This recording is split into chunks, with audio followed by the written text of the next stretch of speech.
mau main tanah sana di belakang rumah guys, si bocil ya yang main tanah jadi sini tuh. Bab 2116 sampai bab 2120. Li Fugui tersenyum santai pada Lao Gui dan berkata, "Bukankah aku sudah memberitahumu semuanya?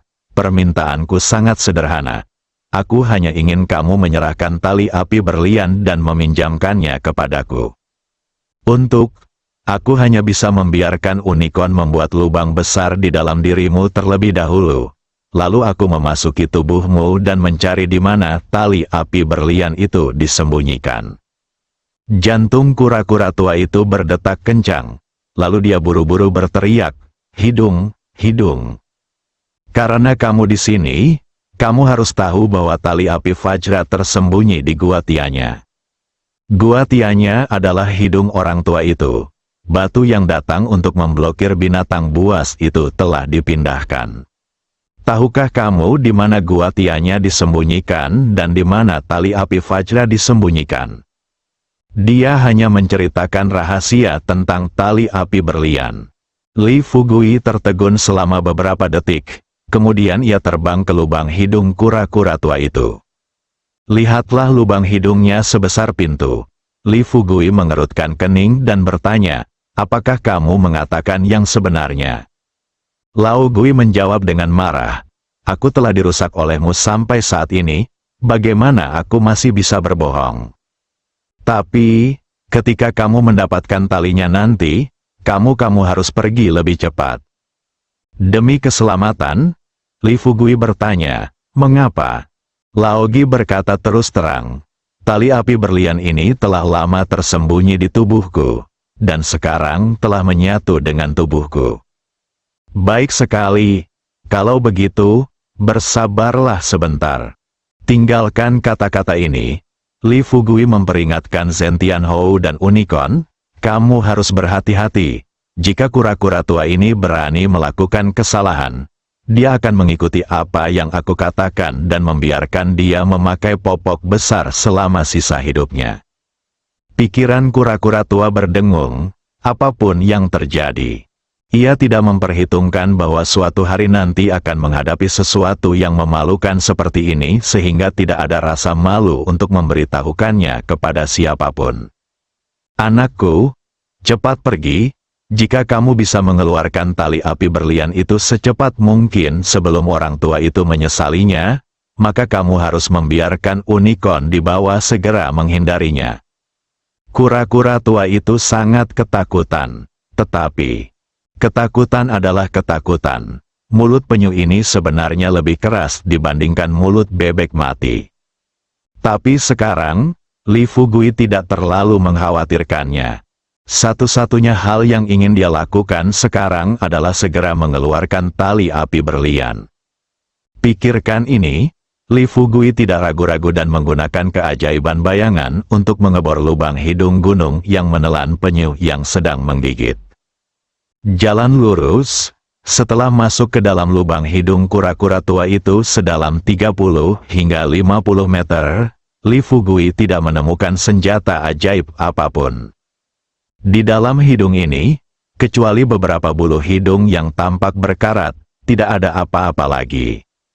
Li Fugui sempat bingung. Sambil berdiri diam, dia tidak bisa menahan diri untuk tidak bertanya dengan keras, "Kura-kura tua, di mana tali api berlianmu disembunyikan?" "Mengapa semua bulu hidung yang kulihat?" Dia menjawab dengan marah, "Nak, jika kamu berjalan lebih jauh ke dalam, jika kamu melihat bulu hidung yang paling tebal dan terpanjang, cabut saja." Li Fugui menahan rasa mualnya. Diam-diam aku bertanya-tanya jenius macam apa yang menyembunyikan senjata ajaib seperti itu di sini. Lanjutkan berjalan ke depan sejauh 7 atau 8 meter. Li Fugui akhirnya melihat bulu hidung yang khas.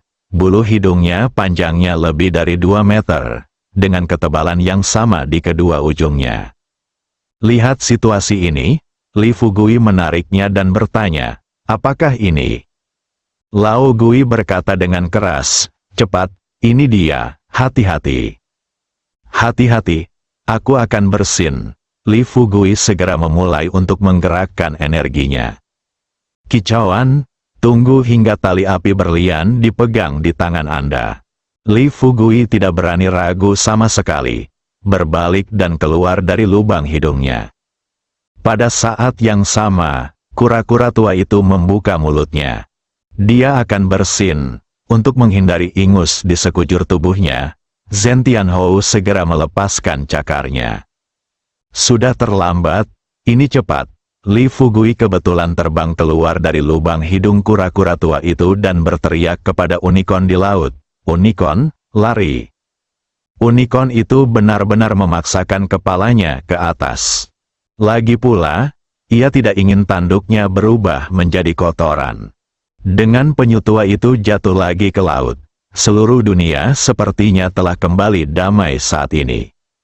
Li Fugui mengambil apa yang disebut tali api berlian dan melihatnya dengan cermat. Hua Duo dan yang lainnya dengan cepat berkumpul. Semua orang menatap gadget di tangan Li Fugui dengan bingung. Apakah ini senjata ajaib? Mengapa terlihat menjijikkan? Fugui, apakah kamu sedang diperankan oleh penyu tua? Li Fugui tersenyum santai dan berkata, jangan khawatir. Meskipun penyu tua itu tangguh, tapi dalam hal ini masalah, menurutku dia tidak berbohong. Pada saat ini, kura-kura tua itu benar-benar lega. Ia mengangkat kepalanya, memandang Li Fugui dan yang lainnya yang melayang di udara, dan mengutuk, nak, tolong dengarkan aku. Aku meminjamkan tali api berlian ini kepadamu. Jika kamu sudah menggunakannya, kamu harus mengembalikannya kepadaku. Li Fugui berkata sambil tersenyum, jangan khawatir, saya pasti akan mengembalikannya kepada Anda setelah saya menyelesaikannya. Lagi pula, saya minta maaf untuk hari ini, saya pasti akan membawakan Anda apa yang Anda inginkan lain kali. Kura-kura tua itu menghela nafas dan sepertinya berbicara pada dirinya sendiri. Saya hanya ingin menjadi abadi, dan tidak ada lagi yang bisa saya minta. Kura-kura tua itu menjatuhkan kata-kata ini, berbalik dalam kesepian, dan berencana untuk kembali untuk kehidupannya sendiri. Wilayah laut yang telah bertahan selama ribuan tahun. Melihat ini, Li Fugui buru-buru berteriak, tunggu sebentar. Lao Gui bertanya, apa lagi yang bisa kamu lakukan? Li Fugui tersenyum nakal dan berkata, kamu akan membantu orang sampai akhir hari ini dan mengirim Buddha ke barat. Masih ada yang harus dilakukan di sini. Ada yang ingin kutanyakan padamu. Bisakah kamu mengatakan yang sebenarnya? Kura-kura tua juga merupakan makhluk spiritual yang telah berlatih selama ribuan tahun. Ia menggunakan otaknya sedikit dan tahu apa yang ingin ditanyakan Li Fugui. Tidak terlalu memikirkannya, Lao Gui berkata terus terang, apakah Anda berencana untuk menanyakan keberadaan Earth Abyss? Li Fugui merasa senang. Dia segera tersenyum dan berkata, ya, itu benar. Kamu juga tahu bahwa jika kamu ingin membuka segel 6 sekte utama, kamu perlu mengumpulkan 3 senjata ajaib utama, dan tali api berlian hanyalah salah satunya. Masih ada 2 jenis yang tersisa. Saya ingin tahu apakah Anda mengetahui salah satunya. Bisakah Anda memberitahu saya cara menemukannya? Tapi karena Li Fugui menepati janjinya, dia tidak membiarkan unicorn menyodok ekornya sekarang, dan tali api berlian itu dipinjam oleh Li Fugui. Sepertinya ini adalah kehendak Tuhan. Pikirkan ini, kura-kura tua itu berkata terus terang, saya tidak tahu jurang di bumi, tetapi saya memiliki gambar yang terfragmentasi di sini. Anda mengambil gambar yang terfragmentasi dan pergi ke sudut laut terlebih dahulu untuk menemukan gambar yang terfragmentasi lainnya. Lalu di sana akan menjadi 2 gambar yang terfragmentasi. Setelah terhubung, kami dapat memandu Anda ke jurang bumi. Li Fugui sangat bersemangat. Dia segera mengucapkan terima kasih banyak. Ngomong-ngomong, di mana sisa fotomu? Kura-kura tua itu memperingatkan dengan serius. Kamu harus berhati-hati. Aku hanya akan menunjukkannya kepadamu sekali. Kura-kura tua itu menggunakan kekuatannya. Di bawah tatapan semua orang, gunung Tianya yang gelap tiba-tiba bersinar terang. Cahaya yang menyilaukan perlahan-lahan terhubung. Dalam sekejap, sebuah peta tiba-tiba muncul di depan semua orang. Li Fugui mengerutkan kening dan menatap gambar sisa yang muncul di gunung Tianya. Mengukir garis-garis itu jauh di dalam otaknya setiap detik. Saat kura-kura tua itu menerima kekuatan magisnya, Hua Duo dan yang lainnya buru-buru berteriak, "Bisakah Anda menunjukkannya lebih lama lagi?" Kura-kura tua itu tidak mengucapkan sepatah kata pun. Sebaliknya, menyelamlah langsung ke laut dalam. Li Fugui mengucapkan terima kasih dengan lantang, "Terima kasih banyak." Kura-kura tua itu baru saja menjawab, "Ingatlah untuk membuka segelnya dan mengembalikan tali api Vajra kepadaku." Li Fugui berteriak keras, "Pasti." "Ya, tentu. Apakah kamu sudah hafal petanya?" Li Fugui tersenyum percaya diri. "Jangan khawatir, saya akan segera menggambar petanya ketika kita sampai di kapal." Setelah mengatakan ini, Li Fugui mengubah arah. Dia tersenyum dan berkata, "Apa yang masih kamu lakukan? Ayo pergi, apakah kamu masih berencana bermain dengan kura-kura tua itu?" Sambil tertawa, Li Fugui dan yang lainnya segera tiba di kapal. Baru saja tiba di dek, Kapten Meng dengan cepat memimpin anak buahnya maju. 3 hari, Kapten Meng tidak pernah membayangkan bahwa misinya akan sepenuhnya menumbangkan pandangan dunianya. Saat ini, dia sangat mengagumi Li Fugui dan rakyatnya. Salut, perintah diberikan. 110 tentara di belakang Kapten Meng dengan seragam memberi hormat kepada Li Fugui dan yang lainnya untuk menyatakan rasa hormat mereka. Li Fugui tersenyum tipis, melambai kepada semua orang dan berkata, "Anda tidak perlu melakukan ini. Kapten Meng, biarkan mereka pergi dan melakukan pekerjaan mereka terlebih dahulu. Anda tetap di sini. Saya ingin mendiskusikan beberapa hal dengan Anda." Sekitar dengan tergesa-gesa, hanya isyarat, banyak pria di belakangnya berbalik dan pergi. "Kapten Li, apa pengaturanmu?" Li Fugui berkata terus terang, "Ada 3 hal. Hal pertama adalah meminta seseorang memberi kita makanan. Hal kedua adalah mencarikan. Saya pena dan kertas. Tujuannya adalah membawa kita ke benua Nanshan." Katanya dalam satu tarikan napas. Li Fugui hendak pergi ke kamarnya di kapal untuk beristirahat. Kapten Meng membeku di tempat, tidak tahu harus berkata apa sejenak. Hua Duo melihat ekspresi gelisah di wajah Kapten Meng. Dia melihat Li Fugui telah berbalik dan pergi. Jadi dia melangkah maju dan bertanya kepada Kapten Meng dengan suara rendah, "Kapten Meng, ada apa denganmu?" Dia berkata tanpa daya, "Direktur Hua, seperti yang Anda tahu, benua Nanshan bukanlah wilayah kerajaan naga kita. Jika kapal kita ingin tiba di benua Nanshan, apakah kita perlu berkomunikasi dengan atasan terlebih dahulu?" Mengira Kapten Meng mengkhawatirkan sesuatu yang besar. Namun dia tidak menyangka bahwa inilah yang dia khawatirkan. "Kapten Meng, jangan khawatir tentang masalah ini. Saya akan berkomunikasi dengan biro terlebih dahulu." Kapten Meng segera memimpin anak buahnya untuk sibuk. Hua Duo membawa semua orang ke kamar Li Fugui. Semua orang masuk begitu saja. Li Fugui telah selesai menggambar petanya. "Fugui, apakah kamu sudah menggambar petanya begitu cepat?" Hua Duo berkata dan mengambil petanya. Li Fugui mengangguk, melihat peta di tangan Hua Duo, dan berkata sambil berpikir, Duo, apakah menurutmu peta ini memiliki kesan familiar?" Hua Duo melihat lebih dekat. Kemudian dia menggelengkan kepalanya dan berkata, "Tidak, menurutku ini hanyalah peta rusak biasa. Tapi meski begitu, yang aku khawatirkan sekarang bukanlah keaslian peta itu. Aku hanya berpikir, Apakah itu tali api intan? Akhirnya kita dapatkan kembali sekuat yang dikatakan legenda. Li Fugui menyimpan petanya terlebih dahulu.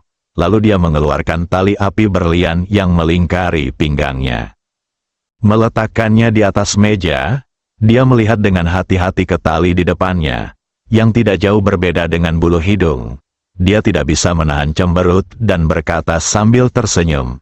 Tanya aku juga ingin bertanya pada yang lain. Sejujurnya, jika saya belum pernah melihat tuntian snapping turtle, saya tahu bahwa benda ini adalah tali api Vajra, dan saya tidak akan percaya bahwa benda ini adalah salah satu dari 3 senjata ajaib legendaris. Chang Qiong duduk di atas kursi di sebelahnya dan tersenyum pada Li Fugui. Saudaraku, bagaimana kamu menggunakan benda ini? Li Fugui menggelengkan kepalanya dan berkata, aku tidak tahu. Yu Zhen menyentuh bagian belakang kepalanya dan bertanya dengan rasa ingin tahu. Apakah kamu tidak membaca tentang api intan di Gua Lingsu? Bagaimana cara menggunakan talinya? Li Fugui menggelengkan kepalanya sambil tersenyum masam dan berkata, meskipun ada banyak buku di Gua Lingsumu, hanya ada sedikit buku tentang cara menggunakan senjata sihir. Lupakan saja untuk saat ini. Untuk saat ini, sebaiknya kita kumpulkan 3 senjata sihir utama secepat mungkin. Senjata ajaib di tangan kita sendiri. Haha, jika kita benar-benar tidak tahu cara menggunakannya, saya akan mencari cara untuk mengetahuinya dari 6 gerbang utama. Keluarlah. Kata Li Fugui, semua orang tidak lagi mengkhawatirkan hal ini. Tidak lama kemudian, Kapten Meng telah mengatur anak buahnya untuk menyiapkan makanan. Saat Li Fugui dan yang lainnya sedang makan, Kapten Meng berdiri di samping dan bertanya dengan prihatin. Kapten Li, Direktur Hua, apakah kita masih akan menjalankan misi khusus kali ini ketika kita pergi ke benua Nanshan? Ada apa? Apakah Anda ingin menjalankan misi bersama kami? Kapten Meng terkekeh dan berkata, Kapten Li, tolong berhenti membuat lelucon seperti itu. Anda juga dapat melihat kekuatan saya. Kucing berkaki 3 ini, kungfu. Jika saya mengikuti Anda dalam misi ke benua Nanshan, bukankah sudah jelas saya akan pergi ke sana dan mati? Dengarkan apa yang dikatakan Kapten Meng. Li Fugui tiba-tiba teringat sesuatu. Dia meletakkan sumpitnya, menyembunyikan senyuman di wajahnya, dan bertanya kepada semua orang dengan serius. Ngomong-ngomong, ada sesuatu yang ingin saya bicarakan dengan Anda. Selanjutnya kita akan pergi ke benua Nanshan. Siapa di antara Anda yang pernah melakukannya sebelumnya? Apakah kamu pernah ke sana? Sama seperti Tianxia, Nanshanzu juga merupakan salah satu kawasan terlarang di dunia ini. Semua orang yang hadir menggelengkan kepala. Kapten Meng bahkan berkata sambil tersenyum naif. Entahlah, saya baru saja mendengarnya sebelumnya. Tapi yang pasti benua Nanshan bukan milik kita di Tiongkok. Kamu harus dulu, jangan tunggu sampai Kapten Meng selesai. Li Fugui menyela. Pihak lain sambil tersenyum, Kapten Meng, apakah Anda masih perlu memberitahu saya informasi ini? Haha, alasan mengapa saya bertanya adalah untuk mendapatkan informasi tentang bagian dalam benua Nanshan dari semua orang. Li Fugui bertanya kepada Hua Duo dengan serius. Ngomong-ngomong, Duo, apakah kamu sudah menghubungi Sister Ming?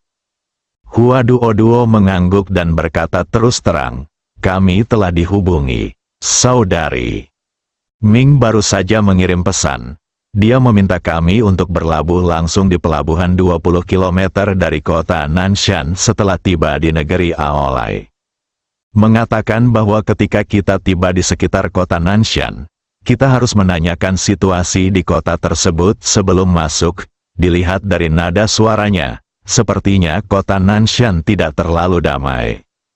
Setelah mendengar ini, Li Fugui mengerutkan kening dan bertanya dengan suara rendah, bukankah ini damai? Mungkinkah ada binatang buas di kota ini?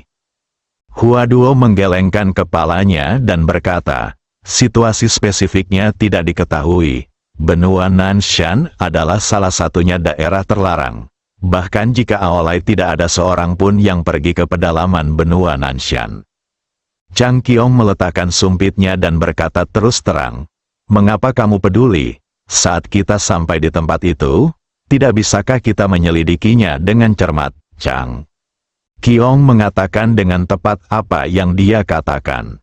Kalau itu hanya beberapa area biasa, sebelum sampai, mereka bisa memahami situasi tempat ini dari berbagai arah. Tapi inilah tempat yang ingin saya kunjungi sekarang. Tanpa terkecuali, hampir belum pernah dieksplorasi sebelumnya. Kini mereka sedang membicarakan rencana di atas kapal yang hanya membuang-buang celana dan kentut.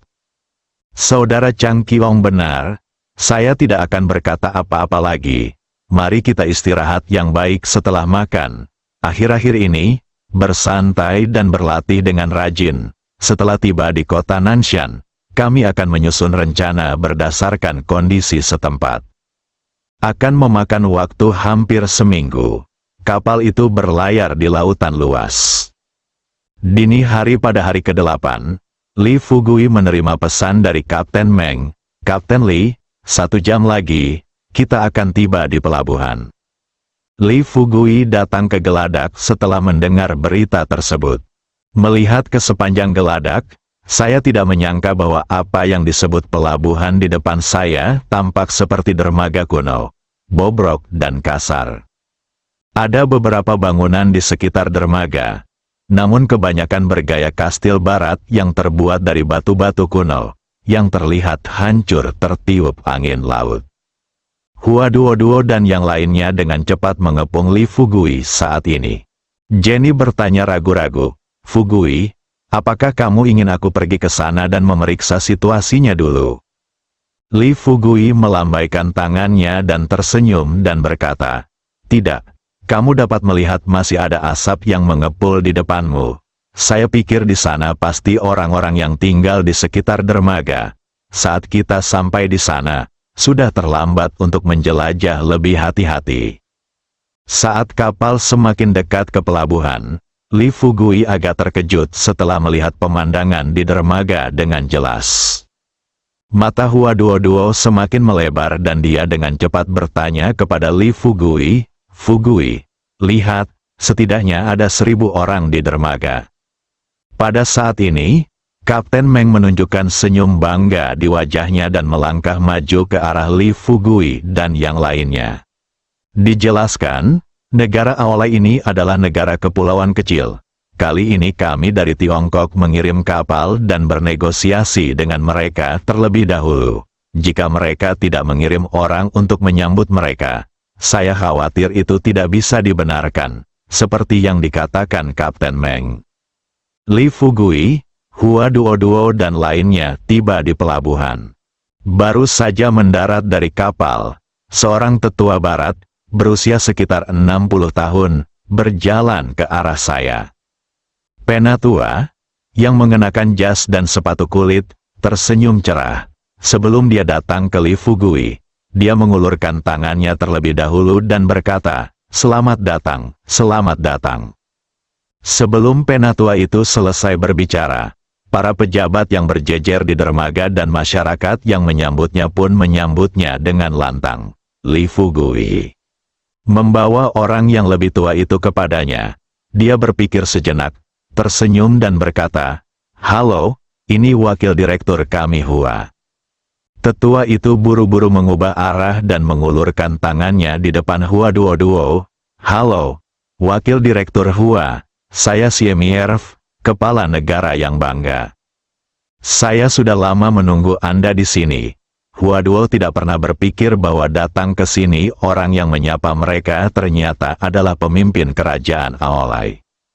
Saat dia secara simbolis berjabat tangan dengan Cemilf, dia berpikir, bagaimana sebenarnya Sister Ming berkomunikasi? Apakah perlu untuk membuat segalanya menjadi begitu besar?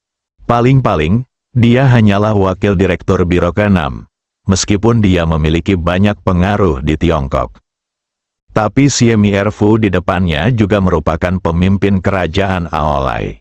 Walaupun negaranya kecil, sebagai kepala negara, dia tidak harus datang langsung menyambut mereka, bukan?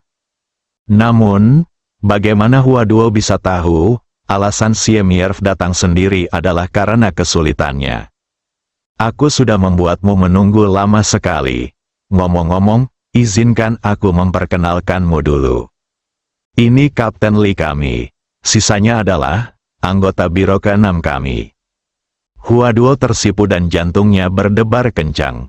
Dia benar-benar tidak tahu bagaimana cara memperkenalkan identitas spesifik Jenny dan yang lainnya. Raja negara akan datang. Dia tidak bisa memberitahu orang lain bahwa semua orang yang dia bawa kali ini adalah kepala beberapa sekte. Bukan. Lokal, mungkin status pemimpin sekte sudah cukup untuk dihormati orang. Tapi di luar negeri, jika saya mengatakan bahwa orang-orang ini adalah master sekte, kemungkinan besar saya akan dianggap sebagai penyihir yang mempraktikkan seni jahat oleh orang asing yang tidak tahu cara berlatih. Sebagai wakil direktur Biro ke-6, Hua Duo merasa yang harus dia pertimbangkan bukan hanya wajahnya sendiri, tetapi wajah seluruh Tiongkok.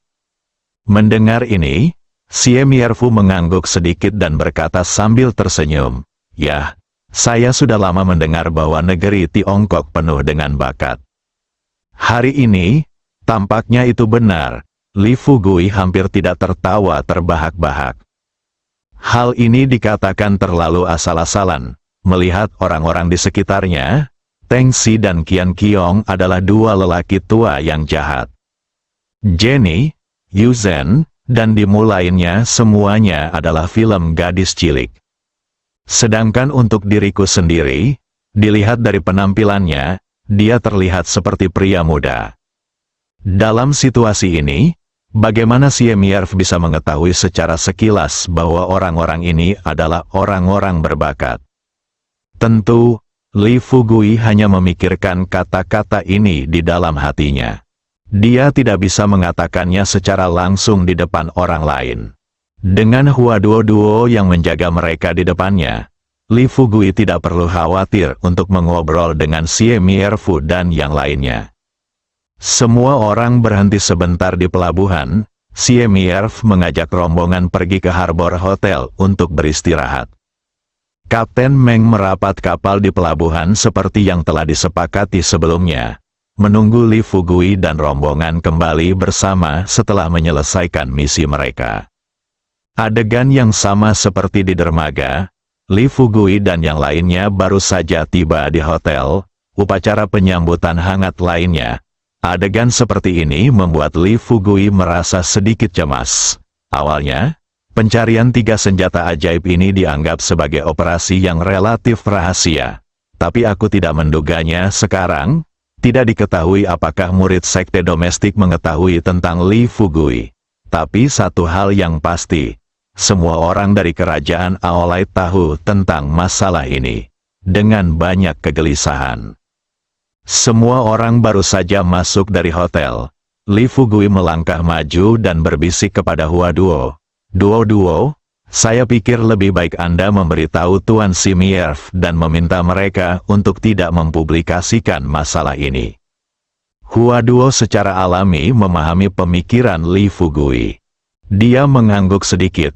Tunggu sampai semua orang datang ke ruang perjamuan di lantai atas. Hua Duo mengundang Tuan Siemierfu ke daerah yang tidak berpenghuni. Keduanya hanya berdiri diam. Hua Duo belum membuka mulutnya. Tanpa diduga, Siemierf berbicara lebih dulu, menghela nafas sedikit tak berdaya kepada Hua Duo. Direktur Hua, ada sesuatu yang ingin saya bicarakan dengan Anda. Jadi dia mengesampingkan urusannya sendiri dan bertanya pada Seri, Tuan Seri yang terhormat, apa yang ingin Anda bicarakan dengan saya? Seri berbalik dan menghadap Li Fugui dan yang lainnya tidak jauh dari situ. Direktur Hua, apakah Anda memimpin tim dalam operasi ini? Hua Duo tidak menjawab secara langsung, tetapi bertanya, ada apa? Siemierf tidak memilih untuk menyembunyikannya kali ini, tetapi berkata dengan serius kepada Hua Duo, itu saja. Jika Anda memimpin tim untuk menjalankan misi ini, maka saya akan memberitahu Anda secara langsung. Jika Anda menjalankan misi ini bersama-sama dengan orang lain, menurut saya sebaiknya saya berbicara dengan Anda dan orang lain mengenai masalah ini. Dari ekspresi gelisah di wajah Siemierfu, Hua Duoduo dapat dengan jelas merasakan bahwa apa yang akan dikatakan orang ini sungguh luar biasa. Setelah merenung sejenak, Hua Duoduo melambaikan tangannya kepada Li Fugui. Setelah melihat ini, Li Fugui berkata, meskipun dia bingung, dia segera melangkah maju. Begitu dia sampai di depan mereka berdua, Li Fugui tersenyum dan bertanya, Duoduo, apakah kamu punya pengaturan? Hua Duoduo tersenyum tipis dan berkata, Tuan Siemierfu bermaksud mendiskusikan sesuatu dengan kami. Karena itu, Hua Duoduo memperkenalkan kepada Siemierfu, Tuan yang terhormat, saya telah memperkenalkan Anda kepada Kapten Li. Kali ini kita akan pergi ke kota Nanshan, terutama dipimpin oleh Tuan Li. Dan saya hanya bekerja sama dengan Tuan Li untuk menyelesaikan tugas tersebut. Jadi jika terjadi sesuatu, Anda bisa berbicara langsung dengan Tuan Li. Siemierf dengan cepat mengulurkan tangannya dan berjabat tangan dengan Li Fugui. Pada saat yang sama, dia berkata dengan senyuman di wajahnya, Kapten Li, saya benar-benar tidak menyadari bahwa Anda telah mencapai prestasi seperti itu di usia yang begitu muda. Sungguh mengagumkan, Kapten Li, jika kamu tidak keberatan, bisakah kita pergi ke kamar di lantai atas untuk berbicara bersama? Li Fugui tersenyum dan berkata dengan santai, sekarang kami berada di wilayah Anda, kami dapat bertindak sesuai pengaturan Anda. Saat Siemierf berbalik dan berjalan ke atas, dia tersenyum terus terang pada Li Fugui dan berkata, Kapten Li bercanda. Negara kita, Aolai, seperti biji wijen di dunia. Dibandingkan dengan Anda, Tiongkok, itu sama sekali tidak berharga. Sebutkan, senang sekali Anda dan Direktur Hua bisa datang ke tempat kami kali ini. Li Fugui tidak ingin mendengar pujian ini. Sebelum Siemierf selesai berbicara, dia langsung menyela, Siemierf Tuan, tolong don jangan ucapkan kata-kata ini di hadapanku. Hanya ada sedikit dari kita sekarang. Jika ada yang ingin kau katakan, silakan bicara dulu. Sambil berbicara, sekelompok orang telah sampai di depan pintu sebuah ruangan. Mereka mendorong pintu hingga terbuka. Sementara Li Fugui dan Hua Duoduo menemukan tempat untuk duduk. Siemierf meminta seorang anggota staf di belakangnya untuk membuat teh dan air sambil dia sendiri menutup pintu secara langsung. Dan kemudian bertanya dengan serius kepada Hua Duoduo dan Li Fugui. Direktur Hua, Kapten Li, saya mendengar bahwa Anda akan pergi jauh ke kota Nanshan dan jauh ke laut Nanshan untuk menemukan semacam artefak. Li Fugui mengangguk dan berkata terus terang kepada Siemierfu, ya, jika ada sesuatu yang membuatmu malu, kamu bisa menyebutkannya secara langsung. Siemierf menghela nafas dan berkata, tidak ada kesulitan sama sekali, hanya saja. Pada titik ini, Siemierf memilih untuk tetap diam. Faktanya, Li Fugui telah mengetahui niat Siemierf melalui keterampilan menyanyi saat ini. Pikiran, tetapi karena Hua Duo hadir, Li Fugui masih tersenyum dan bertanya, katakan padaku, tidak ada yang perlu dipermalukan. Selama itu masih dalam kemampuan kami pasti akan membantu Anda. Siemierfu menghela nafas, kalau begitu, izinkan saya menjelaskannya. Meskipun kota Nanshan ini milik kerajaan Aolai kita, selama ribuan tahun, kota Nanshan telah dikelola sendiri oleh pemilik kota Nanshan. Kota Nanshan selalu menutup telinga terhadap hukum dan banyak larangan di negara kebanggaan kita. Kalau hanya itu saja, kota kecil berpenduduk 30 hingga 50 ribu orang tidak dapat memberikan banyak nilai bagi negara kita. Aolai.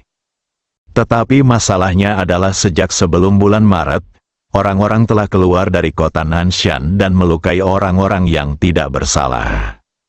Li Fugui sekarang tahu alasannya. Dia hanya duduk di kursi dan mendengarkan dengan seksama. Tapi ketika Hua Duo mendengar ini, wajahnya sudah penuh tanda tanya.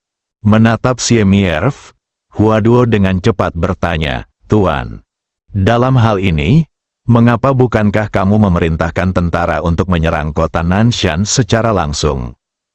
Resmi mengambil alih manajemen, Xie Mierf memasang ekspresi pahit di wajahnya. Dia berbisik, "Kami juga berpikir untuk mengambil alih kota Nanshan. Tapi sayangnya, kami bukan tandingan orang-orang di kota Nanshan." Mata Hua Duo hampir jatuh ke tanah. Dia bertanya dengan tidak percaya, "Apa? Apakah kamu bercanda? Anda bukan lawan dari geng kota Nanshan." "Tuan, sejauh yang saya tahu, meskipun negara Aolai Anda kecil, negara ini masih memiliki ratusan ribu tentara. Bahkan jika Anda tidak memiliki senjata dan perlengkapan yang sangat canggih, menurut saya Anda harus memiliki senjata dan perlengkapan dasar seperti pesawat terbang dan tank, bukan? Dan Anda baru saja mengatakan bahwa total populasi kota Nanshan kurang dari 50.000. Bahkan jika semua orang di kota Nanshan bersenjata, menurutku dengan jumlah tentara di bawah komandomu, akan mudah untuk mengambil alih kota ini, bukan?" Hua Duo baru saja selesai berbicara, tetapi sebelum Xie Mierf sempat menjelaskan, Li Fugui memandang Hua Duo dengan setengah tersenyum dan bertanya, Duo, jika dikatakan bahwa semua orang di kota Nanshan memiliki kemampuan khusus, apa yang kamu lakukan? Pikirkan, apakah ratusan ribu pejuang konvensional ini masih mampu mengalahkan mereka?" Kata-kata itu jatuh ke tanah. Hua Duo tiba-tiba menyadari. Dia memandang Xie Mierfu dan buru-buru bertanya, "Tuan, maksud Anda semua orang di kota Nanshan adalah kultivator?" Jelas sekali, Xie Mierf tidak mengerti apa yang dimaksud dengan seorang kultivator. Dia memiliki ekspresi bingung di wajahnya. Dia memandangi bunga-bunga itu dan bertanya dengan rasa ingin tahu, "Direktur Hua, bolehkah saya bertanya, apa itu seorang kultivator?" Hua Duo sedikit mengernyit lalu mengedarkan vitalitas di tubuhnya. Ketika bola cahaya keemasan muncul di telapak tangannya, mata Xie Mierf langsung melebar, dan dia menatap Hua Duo dengan tidak percaya. Hua Duo memanfaatkan situasi ini dan mengumpulkan vitalitasnya. Lalu dia berkata terus terang, "Apakah kamu melihatnya? Ini adalah latihan." Xie Mierf dengan cepat melambaikan tangannya dan berkata, "Tidak, Direktur Hua, penduduk kota Nanshan tidak memiliki tangan yang bersinar." Hua Duo berkata dengan bingung, "Karena telapak tangan mereka tidak bersinar, mungkinkah mereka bisa terbang?" Milf menggelengkan kepalanya lagi dan berkata, "Tidak, mereka juga tidak bisa terbang." Saat ini, Hua Duo menjadi semakin bingung. Dia tersenyum pahit dan berkata, "Karena mereka tidak bisa terbang dan tidak memiliki kekuatan bertarung super, apa yang masih kamu takuti?" Xie Mierfu berkata dengan serius, "Meskipun mereka tidak bisa terbang dan tidak memiliki kekuatan tempur yang super, penduduk kota Nanshan pandai dalam hal air. Kami telah mencoba merebut kota Nanshan sebelumnya, tetapi setiap kali kami memasuki kota, semua orang di kota akan menghilang tanpa jejak. Segera setelah kita menarik pasukan besar, mereka akan diam-diam membunuh tentara dan administrator kita di sepanjang jalur air. Jika kita mengulangi siklus ini berkali-kali, kita tidak akan menghitung milik kita kerugian. Cukup banyak." Hua Duo jelas tidak memperhatikan kata-kata Sansui, penduduk kota Nanshan. Menurut pendapatnya, jika Anda pandai air, Anda hanya bisa menyelam sebaik-baiknya. Kemampuan ini sama sekali tidak dianggap sebagai fungsi khusus. Hanya berpikir dua kali, Hua Duo bertanya tanpa sadar, "Tunggu sebentar, Tuan Simierfu, seberapa bagus air bagus yang baru saja Anda sebutkan, Kung Fu air? Simifu berkata dengan samar, sejujurnya, secara spesifik kami tidak tahu seberapa kuatnya mereka keterampilan air adalah. Saya baru saja mendengar bahwa orang-orang di kota Nanshan dapat hidup di bawah air. Begitu mereka menyelam ke dalam air, mereka tidak dapat keluar dari air selama 10,5 bulan. Huaduo tiba-tiba berdiri, dia buru-buru berkata, apakah Anda bercanda? Jika ini masalahnya, apakah mereka masih manusia? Xie Mierf menghela nafas, Direktur Hua, inilah alasan utama mengapa saya ingin Anda dan Kapten Li membantu kami. Huaduo memandang ke arah Li Fugui. Kalau hanya hal sepele, dia bisa mengambil keputusan sendiri. Namun hal ini benar-benar di luar kemampuan Huaduo. Dia tidak berani menyetujuinya dengan mudah. Li Fugui tersenyum tipis dan berkata terus terang kepada Huaduo, Duo, menurutmu apa yang akan aku lakukan? Jika menurutmu kami bisa melakukan ini, maka kami akan melakukannya. Jika menurutmu kami tidak bisa melakukannya, maka kami tidak akan melakukannya. Huaduo dipenuhi dengan kepanikan. Ada beberapa hal yang tidak bisa dia katakan langsung di depan Miss Shelf. Tuan, masalah ini sangat penting. Bisakah Anda keluar dulu dan mari kita bahas dulu? Xie Mierfu buru-buru berdiri, meminta maaf kepada Huaduo dan Li Fugui dan berkata, oke, Anda diskusikan dulu, dan saya akan membahasnya terlebih dahulu. Tunggu di luar pintu. Li Fugui tidak bisa menahan senyum dan berkata, Duo, apakah kita berada di negara Aolai palsu? Teman baik, tempat ini adalah negara kecil. Sebagai pemimpin negara, Xie Mierfu merasa tidak sebaik kami. Seorang kepala desa di desa Xiaoxi sangat keras kepala. Huaduo menatap Li Fugui dengan marah. Dia berkata dengan marah, Anda harus berhenti menertawakan orang lain. Sebenarnya, situasi ini dapat dimengerti. Total populasi negara Aolai tidak sebesar kota Jiangnan. Selain itu, mereka tidak memiliki sumber daya mineral yang kaya secara lokal. Pendapatan per kapita tidak melebihi 100 koin elang. Anda ingin seberapa tangguh penguasa mereka? Pada titik ini, Huaduo mengubah topik pembicaraan dan terus berkata, mari kita tidak membicarakan masalah ini untuk saat ini. Hanya ada satu hal saat ini, haruskah kami membantu atau tidak? Dia tersenyum dan berkata, Anda adalah wakil direktur. Saya hanya kapten. Saya tidak bisa membuat keputusan tentang masalah ini. Huaduo memutar matanya lebar-lebar pada Li Fugui. Kemudian dia mengeluarkan ponselnya dan langsung menelepon Sister Ming. Setelah menjelaskan situasinya secara singkat kepada Sister Ming, Saudari Ming terdiam beberapa detik dan kemudian bertanya, apa maksud Fugui dalam masalah ini? Huaduo berkata tanpa daya, Saudari Ming, jika Fugui punya ide, saya tidak akan menelepon Anda. Kuncinya adalah dialah yang mau aku yang mengambil keputusan sekarang. Saudari Ming mendengarkan. Dia berkata terus terang, Duo, biarkan Fugui yang menjawab telepon.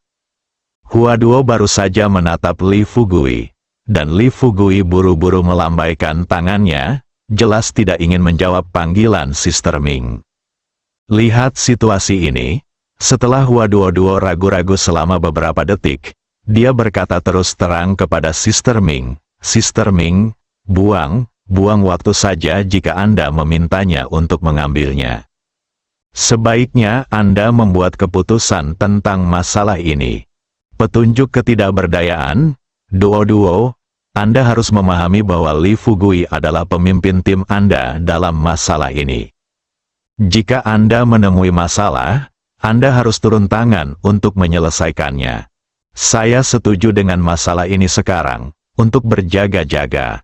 Li Fugui menemui beberapa kesulitan dalam perjalanan. Mungkinkah Anda dapat menyelesaikan masalah tersebut? Oke, Segera berikan dia telepon Anda. Meskipun saya tidak ada di depan Anda, saya tahu dia pasti akan ada di sana sekarang darimu. Ketika Li Fugui mendengar ini, dia tahu dia tidak bisa melarikan diri. Dia berdiri, mendatangi Hua Duo, dan mengambil alih telepon. Kemudian dia tersenyum pada Saudari Ming dan berkata, "Saudari Ming, menurutku kita harus melupakan masalah ini. Lagi pula, sulit untuk ikut campur." Saudari Ming bertanya dengan marah, "Ada apa? Mengapa kamu tidak bisa campur tangan? Apakah kamu takut bahwa kamu tidak akan bisa bertarung?" Orang-orang di kota Nanshan itu, Li Fugui berkata sambil tersenyum, "Bukan itu masalahnya. Kuncinya adalah kota Nanshan masih dalam situasi khusus." Mendengar ini, Saudari Ming perlahan-lahan menjadi tenang. Pikirkan sejenak, kemudian dia bertanya dengan serius, "Katakan padaku, apa situasi spesialnya?"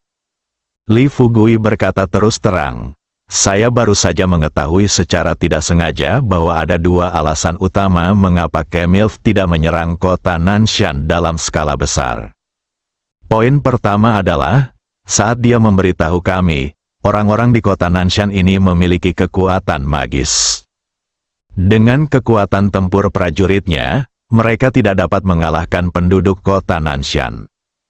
Kedua, kota Nanshan sedang mengalami wabah sekarang. Orang luar menerobos masuk dan lolos dari kematian." Saudari Ming dengan cepat bertanya, "Wabah? Wabah apa?" Li Fugui tersenyum pahit dan berkata, "Bagaimana saya tahu apa itu wabah? Lagi pula, kita belum memasuki kota Nanshan." Li Fugui baru saja mengatakan ini. Sister Ming menghela nafas dan bergumam pada dirinya sendiri, "Apa yang harus kami lakukan? Kami selalu memiliki hubungan yang baik dengan Xie Mierfu. Kali ini Anda akan pergi ke negeri Aolai, dan atasan secara khusus menyuruh Anda pergi ke sana." Setelah itu, rukun dengan mereka, Li Fugui tiba-tiba mengubah topik dan berkata dengan serius kepada Sister Ming, "Tetapi jika Anda benar-benar ingin saya membantu, Anda dapat melakukannya, selama Anda melakukan dua hal untuk saya." Sister Ming, penasaran bertanya, "Katakan padaku, apa yang kamu ingin aku lakukan untukmu?" Li Fugui berkata terus terang, "Saya belum memikirkan secara spesifik. Jika saya memikirkannya, saya akan menelepon Anda." Sementara waktu, dia bertanya dengan marah, "Li Fugui, apakah kamu mengolok-olok saya? Kamu ingin aku berjanji sekarang sebelum kamu memikirkan banyak hal. Bagaimana jika aku tidak bisa melakukan apa yang kamu minta?" Li Fugui berkata sambil tersenyum, "Saudari Ming, ini bukan hari pertama Anda dan saya saling mengenal. Berapa banyak hal yang telah saya minta untuk Anda lakukan begitu lama sehingga Anda tidak dapat melakukannya." Bersambung.